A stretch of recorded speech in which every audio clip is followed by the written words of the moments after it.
के में चल रहे 2 दिनों के बिजनेस कनेक्ट समिट में दुनिया भर के निवेशकों को आकर्षित करने की कोशिश की जा रही है। आखिर बिहार में ऐसा क्या है कि निवेशक बाकी राज्यों को छोड़ करके यहां निवेश करें और सरकार की तरफ से क्या सपोर्ट दिया जाएगा, इस पर बातचीत करने के लिए हमारे साथ हैं additional chief secretary Sandeep Poundrik साहब। सर, आपका स्वागत है सीएनबीसी आवाज में। पिछले कई दिनों से मैं देख रहा हूं अलग अलग राज्य भी अपने यहाँ इन्वेस्टर सबमिट कर रहे हैं। अगर मैं एक निवेशक होने के नाते आपसे पूछूं कि हमारे पास कई सारे राज्यों के इंसेंटिव हैं, उनके रॉ मटेरियल हैं, आप बिहार में क्या खासियत है जो आप हमें दे रहे हैं ताकि हम पैसा लगाएं यहाँ पर? नहीं, आपने सही कहा कि आजकल सभी राज्य कोशिश कर रहे हैं कि वहाँ पे इंडस्ट्री आए, लेकिन बिहार के पास 3-4 ऐसी चीज़ें हैं जो शायद अन्य राज्यों से बेहतर है। पहला जो मार्केट है, बिहार का 13 करोड़ लोगों का मार्केट बिहार में है। इसके अलावा आसपास के राज्य और देश अगर आप जोड़ लें तो करीब 35 से 40 करोड़ का कंज्यूमर मार्केट बिहार में है, और ये ग्रोइंग मार्केट है क्योंकि यहाँ की पॉपुलेशन भी बढ़ रही है और यहाँ की बाइंग पावर भी बढ़ रही है। तो एक पहला फैक्टर है। दूसरा, फूड प्रोसेसिंग, टेक्सटाइल, इस सब में रॉ मटेरियल बेस बहुत अच्छा है बिहार में, और खासकर फूड प्रोसेसिंग में। तीसरा, अभी गवर्नमेंट की जो पॉलिसीज हैं हमारी यहाँ इंसेंटिव्स की, वो किसी भी राज्य से कॉम्पिटिटिव है। सम ऑफ द बेस्ट पॉलिसीज यहाँ पे हैं। और 2016 वाली पॉलिसी की बात 2016 की हमारी पॉलिसी है, और उसके बाद हमने कई सेक्टोरल पॉलिसीज लाई हैं।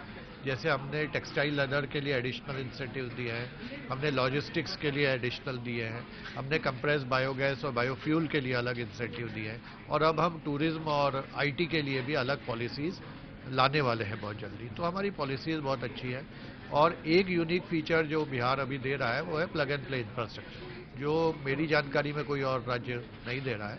कि इंडस्ट्री को, खासकर जो हाई प्रायोरिटी की इंडस्ट्री है जैसे टेक्सटाइल, फूड प्रोसेसिंग, उसको इसमें लैंड और बिल्डिंग में इन्वेस्ट करने की ज़रूरत नहीं है। वो सीधा अपना मशीन्स के साथ आए और अपना इंडस्ट्री अपनी चालू कर दें। सप्लाई चेन के दूसरे कंपोनेंट भी वहीं पर उसी कैंपस में वहीं पे है। हम लोग कॉमन फैसिलिटीज़, खासकर फूड प्रोसेसिंग में, लेदर में हम लोग फूड पार्क डेवलप कर रहे हैं। तो मुझे लगता है कि अभी जो बिहार में स्थिति है, जो भी इंडस्ट्री लगाने के लिए इन्वेस्टर को जो चाहिए वो हम लोग सभी प्रोवाइड कर रहे हैं, और बहुत सारी चीज़ों में दूसरे राज्यों से बेहतर कर रहे हैं। अगर मैं थोड़ा सा अनुमान आपसे पूछूं कि इस बिजनेस समिट से कितने हजार करोड़ को एमओयू की एक्सपेक्टेशन है, उसमें से कितना % रियलाइज होने की संभावना, पिछला एक्सपीरियंस क्या कहता है?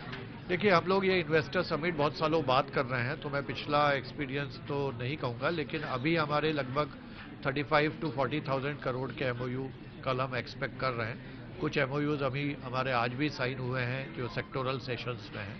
और पिछले 5 सालों में बिहार में करीब 5,500 करोड़ का इन्वेस्टमेंट आया है।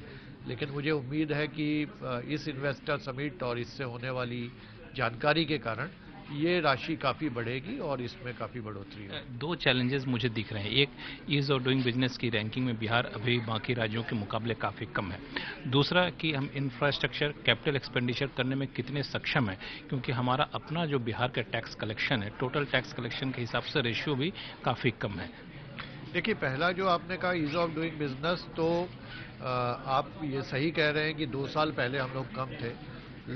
पिछले साल हम लोगों ने काफ़ी सारे स्टेप्स उठाए हैं, जिसके कारण मुझे लगता है कि हम लोग ईज ऑफ डूइंग बिजनेस में काफ़ी अच्छे हैं। उसकी रैंकिंग इस साल नहीं निकली है, तो इसलिए उसमें रैंकिंग में हम लोगों का आया नहीं है। लेकिन जैसे हम लोग ज़मीन या प्लग एंड प्ले 1 हफ्ते में दे देते हैं, और इसी तरह से सिंगल विंडो एक्चुअली वर्क करता है, तो आई एम श्योर कि अभी हम लोग काफ़ी अच्छे ease of doing. Capital expenditure की जहाँ तक बात है, तो इंडस्ट्रियल इंफ्रास्ट्रक्चर में पिछले साल सरकार ने 2,000 करोड़ रुपए सिर्फ इंडस्ट्रियल एरिया में इन्वेस्ट किए हैं। इसी तरह से सड़कों में, पावर में बहुत 100% से ज़्यादा की ग्रोथ पिछले सालों में हुई है। तो आई एम श्योर कि we are capable of investing in infrastructure. बहुत बहुत शुक्रिया हमसे बात करने। Thank you sir.